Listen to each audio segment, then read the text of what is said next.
ನಮಸ್ಕಾರ, ಉತ್ತರ ಕರ್ನಾಟಕ ನ್ಯೂಸ್ಗೆ ಸ್ವಾಗತ. ನಾನು ಹನುಮಂತ್ ದೇಶ್ಮುಖ್.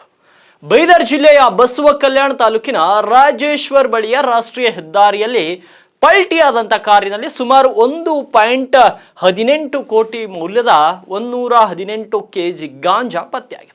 ಕಾರು ತೆಲಂಗಾಣದಿಂದ ಮಹಾರಾಷ್ಟ್ರದ ಕಡೆಗೆ ಹೋಗ್ತಿತ್ತು. ಹೆದ್ದಾರಿಯಲ್ಲಿ ಮಹಿಳೆ ಕಾರಿಗೆ ಅಡ್ಡ ಬಂದ ಹಿನ್ನೆಲೆ ಕಾರು ನಿಯಂತ್ರಣ ತಪ್ಪಿ ಡಿವೈಡರ್ಗೆ ಡಿಕ್ಕಿ ಹೊಡೆದು ಪಲ್ಟಿಯಾಗಿದೆ.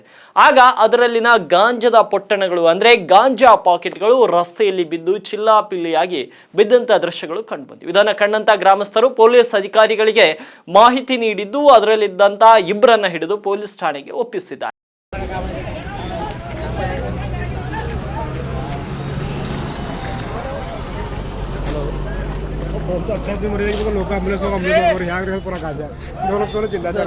ಈ ಕುರಿತು ಬಸವ ಕಲ್ಯಾಣ ಗ್ರಾಮೀಣ ಪೊಲೀಸ್ ಠಾಣೆಯಲ್ಲಿ ಪ್ರಕರಣ ಕೂಡ ದಾಖಲಾಗಿದೆ.